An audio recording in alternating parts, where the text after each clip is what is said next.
buenos días a todos. Seguimos, les pido por favor que tomen asiento.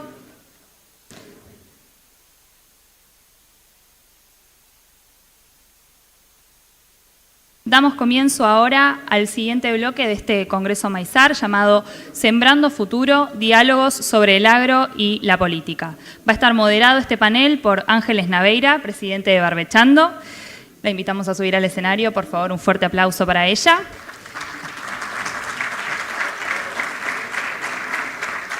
Invitamos a subir también al escenario a José Luis Espert, diputado nacional por La Libertad Avanza, y a Nicole Pisani, claro, economista en jefe de FADA.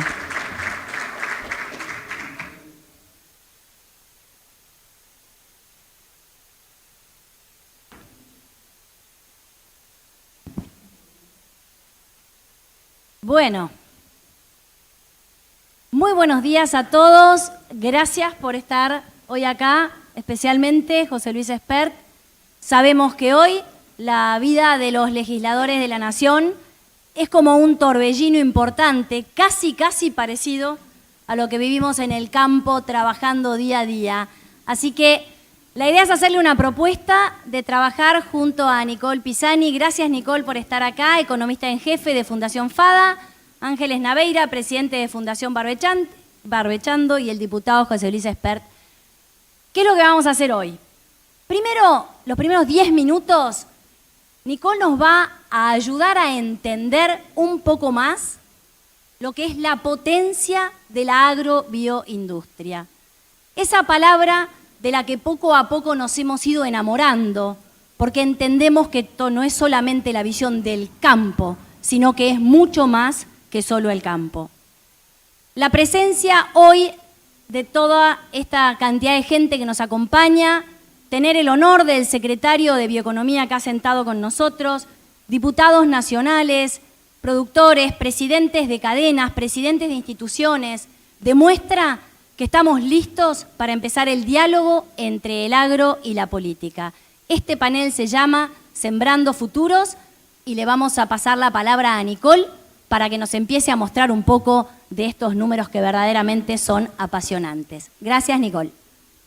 Hola, muy buenos días. Muchas gracias a todos por acompañarnos, Ángeles y José Luis. ¿Se escucha? Sí, perfecto. Bueno, como bien decía Ángeles, este panel es Sembrando Futuro y desde FADA traemos un poco para contarles cuáles son los aportes, pero también el potencial que tienen las cadenas agroindustriales, la agrobioindustria. Muy breve para aquellos que no nos conocen, FADA es la Fundación Agropecuaria para el Desarrollo de Argentina. Tiene su sede en Río Cuarto, Córdoba, pero trabajamos siempre a nivel nacional con una mirada federal. Y FADA lo que hace es elaborar, difundir y gestionar propuestas de políticas públicas, información de las cadenas agroindustriales para el desarrollo de nuestro país, para mejorar la calidad de vida de las personas. En ese sentido, justamente en esto de la elaboración y la difusión, como primer punto, contarles un poco cuáles son los aportes que tienen las cadenas agroindustriales, la agrobioindustria a la sociedad y a la economía argentina. En ese sentido, desde FADA siempre medimos 4 aportes principales de estas cadenas, siempre pensando las cadenas como un todo, como el eslabón primario, pero también la parte agroindustrial, la parte de servicios, los insumos, lo que es el transporte, el comercio de esa producción. Los 4 aportes que siempre miramos desde FADA son lo que es el aporte de las cadenas a la actividad económica, al PBI.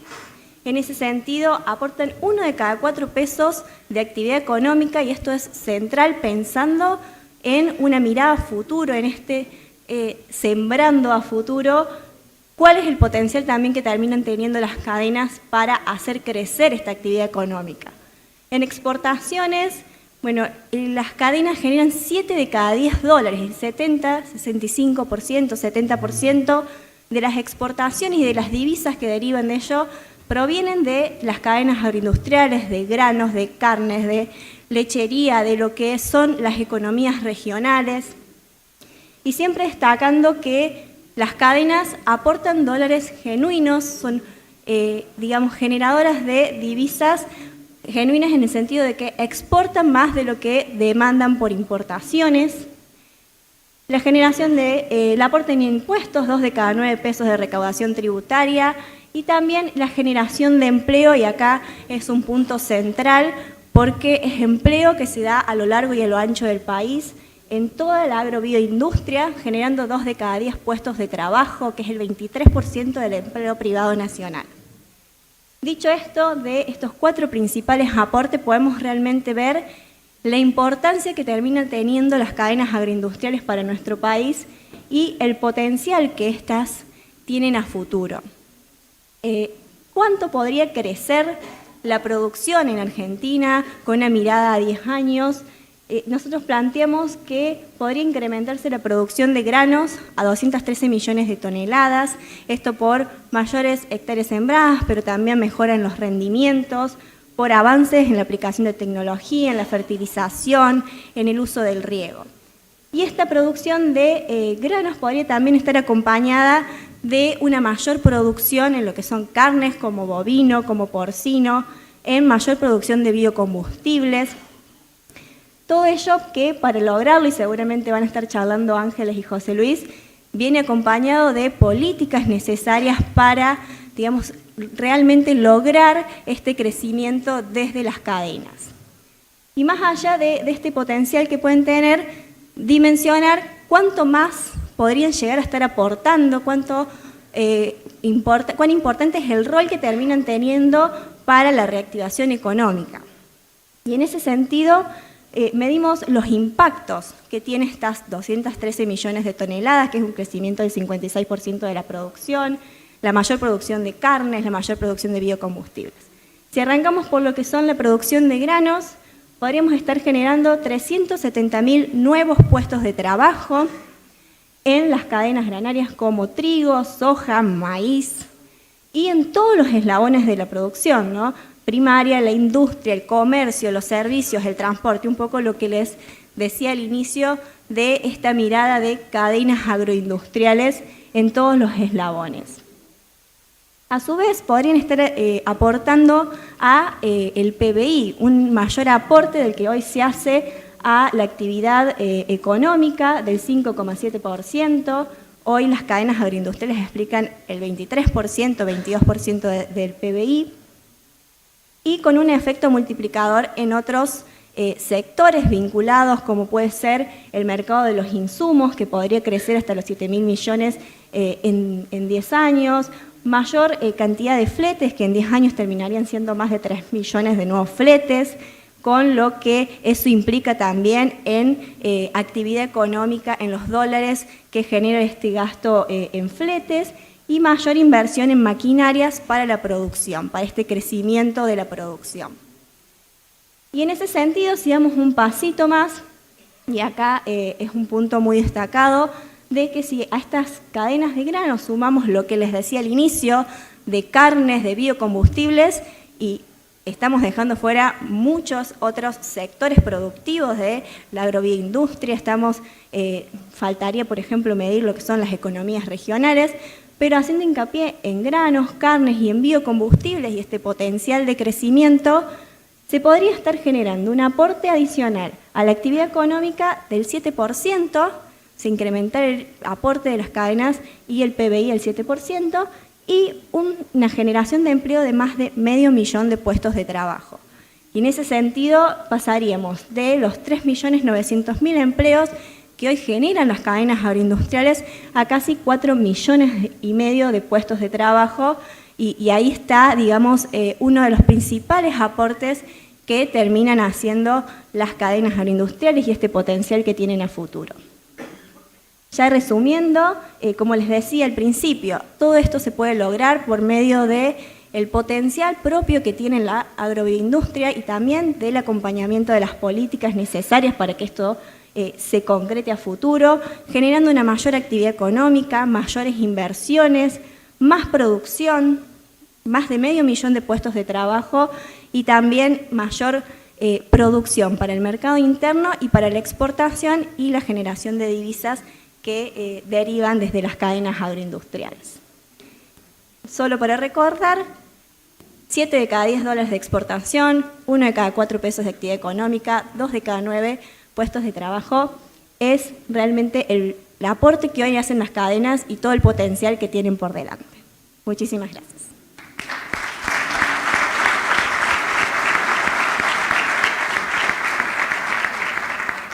Bueno, muchísimas gracias, Nicole. Sin duda nos quedan dando vuelta en la cabeza esos números que impactan, ¿no? Entender el verdadero valor que tiene uno de los principales motores de la Argentina, la agrobioindustria, es lo que nos va a ayudar a sacar la Argentina adelante. Y ahora sí, José Luis, de nuevo gracias por venir. Y acá le vamos a hablar a una persona que tiene en sí 3 aspectos fundamentales para que este diálogo sea fácil, ¿no? ¿Puede ser? Muy fácil. Primero, legislador nacional. No le tenemos que explicar lo que es la política, con todo respeto de todos los diputados y senadores presentes. Es dificilísimo, pero acá estamos para dialogar. Es economista. Nicole fue alumna de él. Sabe de lo que estamos hablando. No hay que repetirle 1 de cada 4, 75%. Y además es productor agropecuario. Con todos estos números, José Luis, ¿qué necesitamos desde el Congreso de la Nación, que tiene la llave como uno de los poderes principales donde representa a todo el pueblo, a todas las provincias, es la casa de la democracia? ¿Qué necesitamos y cómo trabajamos para que esto dejen de ser números y se transformen en políticas públicas? En primer lugar, muy buen día a todos. Muchísimas gracias a Maizar por la invitación que me realizara. Gracias a mi equipo que me acompaña, a mi amada esposa que también me acompaña. Gracias Fernando Videla y equipo por estar acá. Yo creo que tenemos una oportunidad extraordinaria a partir de una Secretaría de Bioeconomía conducida por una persona como Fernando que conoce del tema y está alineada sus ideas con los intereses del sector, ¿no? Yo en primer lugar diría, sin campo no hay nación. Y no lo digo porque tenga intereses empresariales en el agro, que los tengo de ella, sino porque mucho antes de ser empresario agropecuario empecé a estudiar economía y uno lo primero que aprende en las buenas universidades es que lo mejor que podés hacer en la vida es dedicarte a lo que sos bueno.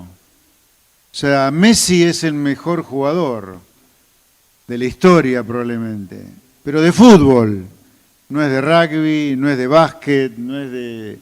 Entonces Messi se dedicó a hacer aquello en lo que era bueno.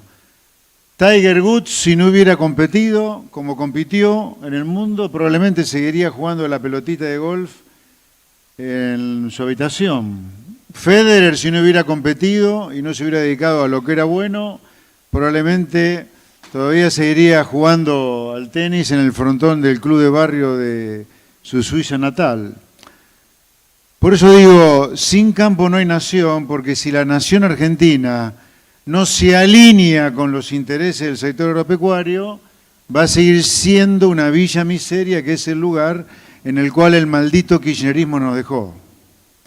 Y lo ratifico, el kirchnerismo es una maldición, porque no puede ser que una agrupación política transforme a un gran país como Argentina en una villa miseria como lo que somos hoy, de la cual, con el liderazgo del presidente Milei, la estamos tratando de sacar hacia adelante. Entonces, desde el Congreso, que era tu pregunta, bueno, hay muchas cosas para hacer. Obviamente no se pueden hacer milagros porque los diputados que estamos alineados completamente con los intereses del sector, que nuestras ideas sean afines a los intereses del sector, no somos la mayoría. Y me remito a la realidad, si fuéramos la mayoría no habría retenciones a las exportaciones. Si fuéramos la mayoría, las provincias recaudarían impuestos en lugar de los impuestos que los recaude la AFIP, y la AFIP recaudaría una menor cantidad de impuestos. Habría realmente federalismo, y el federalismo está muy alineado con los intereses del campo. Los municipios, en lugar de recaudar tasas, que son a esta altura ya son una velada contribución, velados impuestos que se cobran, cobrarían impuestos y se eliminarían todas las tasas. Así que yo creo que las verdaderas batallas por los intereses de la Argentina, o las ideas de la Argentina, que son los intereses del agro, por eso dije, sin agro no hay nación, se libran desde la política. Y afortunadamente tenemos un presidente que tiene claro la importancia de la libertad para poder transformar a la Argentina. Y la libertad implica libertad de comercio. Por eso insisto que el agro, además de dar una batalla para que no haya retenciones, el agro tiene que dar una batalla también para que Argentina se abra al comercio mundial. Yo les aseguro, aunque cueste creerlo, que tan perjudicial como las retenciones a las exportaciones para el agro es una economía completamente cerrada al comercio mundial como es Argentina hoy. ¿Por qué? Porque si usted es un inversor que tiene $100 para invertir en Argentina, ¿dónde lo va a poner? En un sector que puede vender un calzoncillo al precio de un BMW, en un sector que puede vender un auto como si fuera el precio de un transatlántico, o la va a poner en un sector golpeado por retenciones, en general perseguido por los gobiernos, con cierres cada tanto en los registros de exportación, con un Congreso que piensa que el agro son un conjunto de gordos, ricachones, barrigones que no trabajan todo el día de sol a sol, y es claro que el inversor lo va a poner a esos $100 en el sector que más plata puede sacar. Y no es justamente en el agro que la puede sacar esa plata. Por lo tanto, cuanto más abierta Argentina esté al mundo, o sea, cuanto más importe, y no le tengamos miedo a la palabra importación, libre importación, mejor le va a ir al agro. Eso tenemos que entenderlo todos los que participamos de los intereses del sector y de las ideas del sector, porque yo, antes de tener intereses en el sector agropecuario, tuve ideas afines a los intereses del agro. Entonces, desde el Congreso se puede hacer mucho. Empecemos por la batalla cultural. El día que se pueda, que va a ser cuando tengamos superávit fiscal, empezar a bajar impuestos para comernos el superávit fiscal bajando impuestos. Y entre los impuestos que hay que bajar y eliminar directamente son las retenciones, sin duda. Pero insisto que mientras tanto el agro tiene que dar la batalla cultural de pedir una economía abierta al comercio. No le tengamos miedo al agro en pedir libre importación, porque le conviene al país y le conviene al agro. El agro nunca va a ser potencia, aunque tenga 0 retenciones. Miren lo que les digo, aunque mañana venga un gobierno, y ojalá que sea el gobierno del presidente Milei, el que lo pueda hacer porque tiene superávit fiscal, aunque tengamos 0 retenciones, al agro le va a seguir yendo mal si Argentina no está abierta al mundo.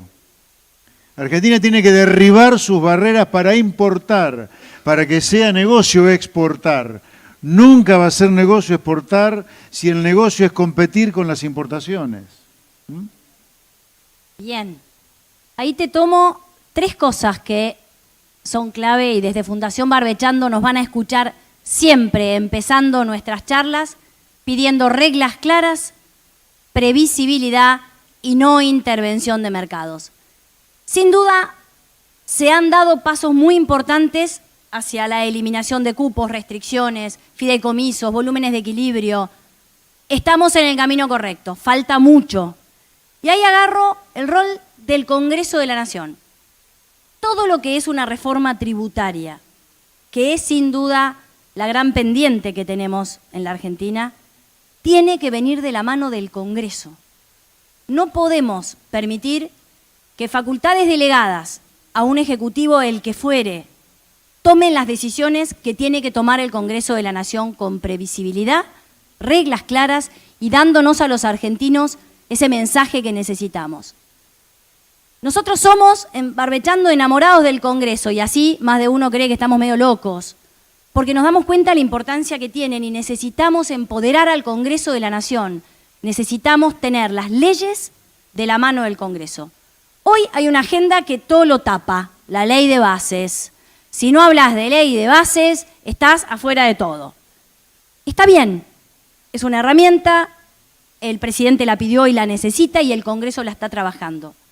Pero ¿cómo ves, José Luis, la posibilidad de empezar ya a trabajar esta agenda agro de la mano de los legisladores con una reforma tributaria entre todos los temas, por supuesto, la eliminación de los derechos de exportación, cuando sabemos que hoy a la actividad la gravan más de 160 impuestos, tasas, gravámenes y retribuciones. No se puede producir así. Si no hay rentabilidad, no hay manera de invertir para derramar en el interior y ser federal. Todos hablamos de una Argentina federal, pero el federalismo empieza con que las provincias puedan tener sus recursos para invertirlos.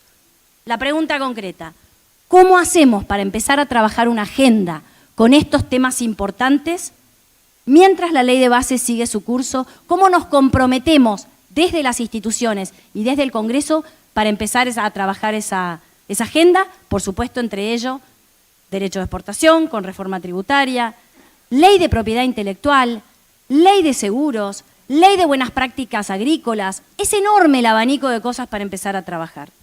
¿Cómo hacemos? Bueno, por lo pronto mi despacho en el Congreso está abierto a todas las propuestas que vengan del agro, bienvenidas. Saben que mi batalla a favor de las ideas de la libertad no comenzó con el gobierno de Javier Milei. Yo estoy feliz del lugar que el presidente me ha dado cerca de él, pero esta batalla yo la vengo librando desde que voté por primera vez en el año 83 a Álvaro Alzogaray presidente, y siempre estuve alineado con los intereses del agro porque creo en la libertad, y en Argentina la libertad de mercados es a favor del agro, ¿no? En otros países la libertad de mercado es a favor del sector textil, como puede ser en China. En Estados Unidos la libertad de mercados es a favor de aquello en lo que es más productivo de Estados Unidos, que es en la producción del conocimiento. En Europa, en algunos países, la libertad de mercado es afín a la producción de tecnología, pero en Argentina la libertad de mercado está completamente alineada con los intereses empresariales del agro. Por lo tanto, desde el agro tenemos que hacer una lucha ferviente y permanente por la libertad, y mi despacho tómenlo como una cabecera de playa para la lucha de la libertad y los intereses del sector. De ya está abierto para todas las propuestas que ustedes tengan, de mil amores. Ahora, no pensemos que todo depende del Congreso Nacional. Yo le diría, empecemos a invertir la pirámide en Argentina. En Argentina no tiene nada de federal, y en general, cuando los políticos hablan de federalismo, hablan en realidad del peor y más rancio unitarismo. Me explico. Hoy en Argentina uno tiene un Estado nacional macrocéfalo gigantesco. Imagínense una pirámide completamente dada vuelta. Arriba de todo, en lugar de tener la puntita, tienen una gran base. Ese es el Estado nacional. Por la mitad están las provincias y abajo de todo los municipios. Los municipios o los intendentes, y no me lo van a contar porque yo soy nacido en Pergamino, provincia de Buenos Aires, conozco Pergamino y conozco la provincia porque soy diputado por la provincia de Buenos Aires. El intendente, con la estructura antifederal de hoy, completamente unitaria, termina siendo un mero delegado del gobernador de la provincia de Buenos Aires. Esta pirámide hay que invertirla por completo, siguiendo el espíritu alberdiano, completamente alineado con los intereses del agro, que es tener municipios en la base muy grandes. Los municipios deberían recaudar impuestos, eliminando todas las tasas, y que el intendente pague el costo político frente a su ciudadano, que le golpea la puerta cada vez que sube el gasto público porque tiene que subir impuestos.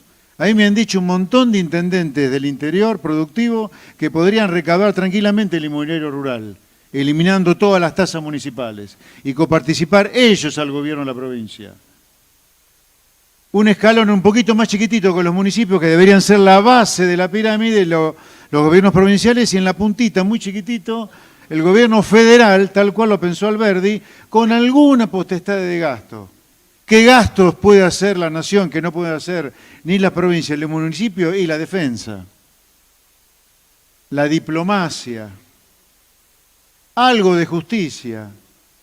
Pero el gobierno federal está para potestades de gastos muy chiquititas. Hay que repensar a la Argentina desde ese lugar, y yo les aseguro que repensando la Argentina desde ese lugar, donde acerquemos al contribuyente con el político, al político no le van a quedar las chances que tiene hoy de aumentar el gasto público sin pagar el costo. ¿Qué costo puede pagar el político hoy? Diré de manera directa, cuando hay 175 impuestos provinciales, nacionales y tasas municipales. Tiene que haber una docena de impuestos nada más, cosa que quede claro quién los recauda, para que le quede claro al contribuyente quién le está cobrando los impuestos. Entonces, si vamos a una estructura de una pirámide como corresponde, invirtiendo la pirámide de hoy completamente macrocéfalo, yo te aseguro que muchos de estos problemas que estamos hablando van a tener solución automática. Pero tiene que haber un principio de correspondencia entre el político que gasta y el que recauda y paga el costo político de gastar. Si no, aparece esta suerte de nebulosa que nos cobran tasas por cualquier cosa. Desde ya les digo, comiencen rebeliones fiscales en todos los municipios donde el intendente no le dé una contraprestación a las tasas que pagan. Empecemos por ahí. Nunca van a bajar impuestos si los intendentes siguen cobrando tasas sin darnos la contraprestación correspondiente. Empecemos rebeliones fiscales en los municipios donde no den nada a cambio de las tasas. Yo encabecé en Villa Saralegui, junto con la familia de mi esposa, una rebelión fiscal como consecuencia que el intendente o el jefe comunal de Villa Saralegui se robó literalmente durante 10 años la tasa de red vial. Derrocamos al jefe de la comuna por chorro en Villa Saralegui con la ayuda del gobernador de la provincia de Santa Fe, Maxi Puyaro, que se lo agradezco, pero se caen si nos ponemos los pantalones, se caen si nos arremangamos, si no nos prestan el servicio contra la tasa. Empecemos por las tasas, empecemos por derrumbar las tasas municipales y solo el sistema nos va a seguir llevando hacia federalismo fiscal, o sea, autonomía provincial y municipal. Bien, te traigo otra vez de vuelta un poco hacia el Congreso, porque es nuestro expertise. Yo te saco del Congreso porque es importante que las provincias y los municipios dejen de depender de la nación. Lo entiendo perfecto y te he escuchado más de una vez y comparto que es clave que nosotros nos involucremos también cada uno en el espacio en el que puede, en el Consejo Deliberante, el que puede, en la municipalidad, el que puede, en el Congreso de la Nación, como lo hacemos en Fundación Barbechando. Estar genera esos resultados, sin duda. Pero vuelvo al Congreso de hoy, que para nosotros es el enorme desafío. Es un Congreso atomizado donde hay que sentarse a negociar, lo hemos visto. No hay mayoría absoluta, no es más una escribanía. Esa es la buena noticia del día. Es un Congreso donde hay que trabajar. Y nosotros tenemos claro que muchas veces, Fundación Barbechando, me lo decía el otro día alguien que vi por ahí, me dice, tiene que ser catalizador de esos lugares. Y me encantó la palabra. ¿Cómo hacemos desde Fundación Barbechando y el resto de las instituciones, que acá veo a muchos presidentes que forman parte del Comité Ejecutivo Agroindustrial? Yo te conté que el año pasado decidimos abrir nuestro comité ejecutivo e ingresaron a trabajar con nosotros 10 instituciones. Las 4 cadenas, CREA, FADA, Asagir, la cadena Asagir, Coninagro, ASA y APRESID. ¿Tenemos toda la mirada de la agroindustria? No, tenemos que seguir sumando instituciones. Nuestra propuesta es, hablemosle a la política con una voz de agenda propia. Instauremos la agenda del agro en el Congreso. Obliguemos a los legisladores a que sienten ese tema como uno de los más importantes.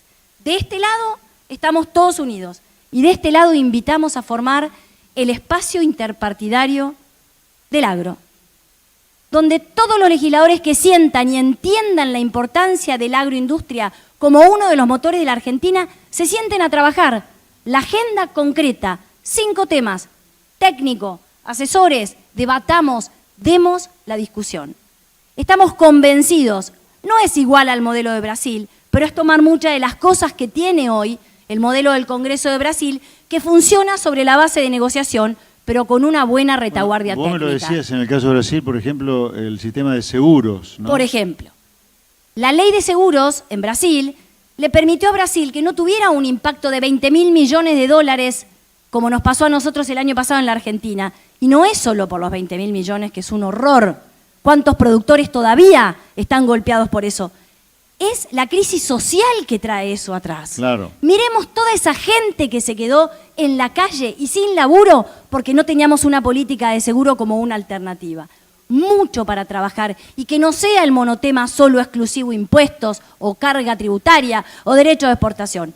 Desde la agroindustria queremos dar esa batalla y el Congreso de la Nación necesitemos que esté a la altura y que se sumen a trabajar de esa manera. Creo que nos queda 5 minutos todavía, porque yo necesito entender, y ahí sí, la honestidad que te da el tener acá, yo siento que estamos como en casa, ¿no?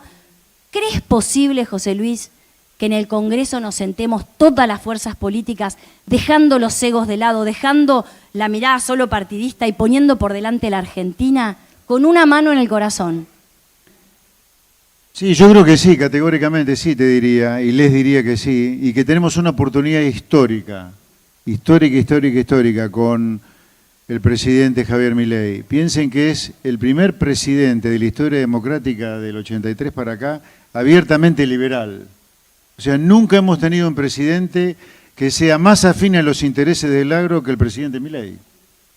Porque la libertad, en el caso del agro, que no se puede llevar la tierra a otro país, a diferencia del resto del capital, uno cierra la empresa y la muda, o la muda directamente. Nosotros, que laburamos la tierra y que no nos podemos llevar la tierra a otro país, necesitamos sí o sí un Estado chiquitito para que nos cobren pocos impuestos.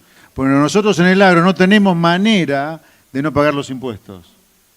Por eso es tan fácil para recaudar a la política impuestos sobre el agro, porque no podemos llevarnos la tierra a otro lugar.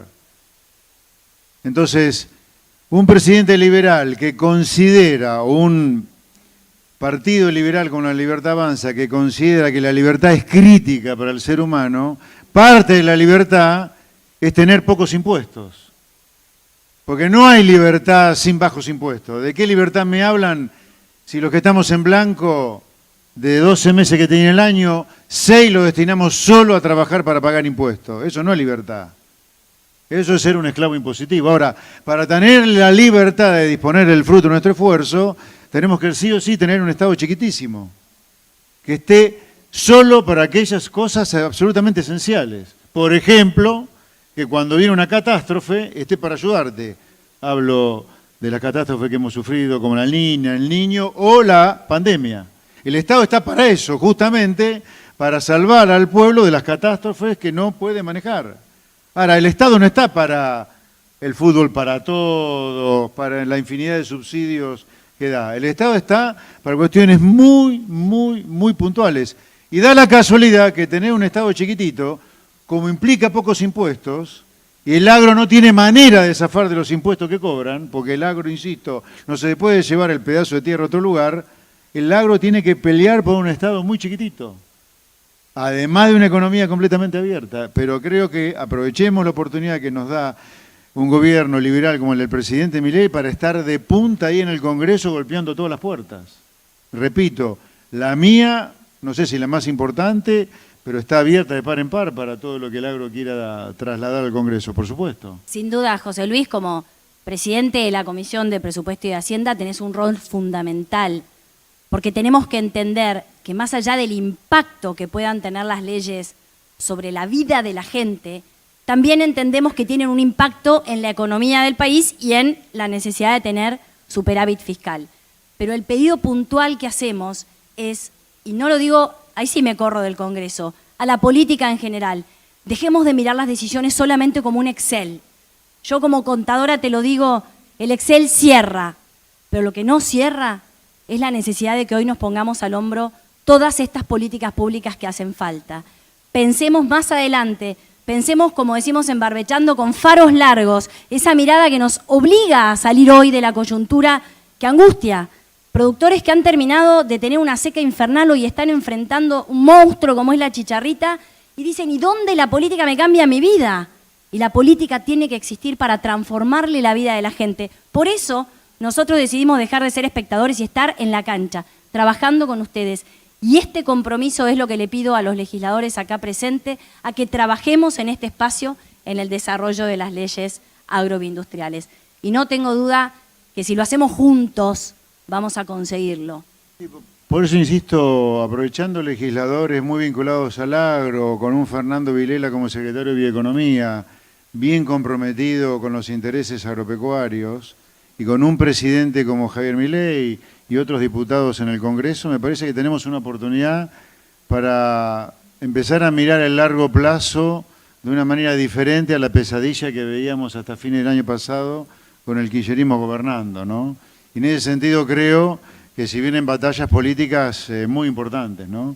25 y 27 en la provincia de Buenos Aires, yo creo que, y me siento muy tocado porque nací ahí, vivo ahí en la provincia de Buenos Aires, nosotros no puede ser que tengamos al comunismo prácticamente gobernando la zona núcleo de la producción del país. No puede ser que la provincia de Buenos Aires esté gobernada por un inútil esférico, o sea, inútil de todos lados como Kicillof, que piensa mal además de ser inútil. ¿Me entendés? No puede ser que no tengamos un gobernador que esté completamente consustanciado con los intereses del agro, sino que lo vea con un problema, ¿me entendés? También la política importa en cuanto a cómo ponemos el voto, o sea, pongamos el voto como hay que ponerlo. No es un cargo al agro de ninguna manera, hablo en general. Tenemos que votar con la cabeza, no con los pies, ¿eh? Y estoy esperanzado que la oposición va a ir unida en las próximas elecciones para sacarnos a este energúmeno de Kicillof de la provincia de Buenos Aires. Como para cerrar, nos hubiera encantado poder abrir algunas preguntas, pero por lo que me dicen nos quedamos sin tiempo. Llevarnos eso que nos dijo Nicola al empezar, cuando dudamos un minuto de la importancia que tenemos, los números te lo dan. 1 de cada 4 pesos del PBI, 75% de las exportaciones, 2 de cada 10 empleos y 2 de cada 9 pesos del aporte de los impuestos nos dan la potestad y la fuerza suficiente para, como uno de los motores, ponernos a trabajar con la política, sembrando futuro y dialogando entre el agro y la política. Yo cerraría diciéndoles de nuevo muchas gracias por la presencia y le diría 3 cosas finales. El agro debería ser el principal aperturista de la Argentina, el principal abridor de mercados en el mundo, el principal demandante de en Argentina se abra la puerta a la importación. En segundo lugar, los primeros monetaristas de la Argentina deberían ser los sindicalistas, porque el salario real se evapora de la mano de la inflación y la inflación es un fenómeno monetario, que es un fenómeno fiscal al fin, ¿no? Así que los sindicalistas argentinos deberían ser los primeros demandantes de un Estado chiquitito, para que no haya déficit, para que no haya emisión, no haya inflación. Y finalmente, ahora sí cierro definitivamente mi charla de hoy, sin campo no hay nación. Gracias. Muchísimas gracias.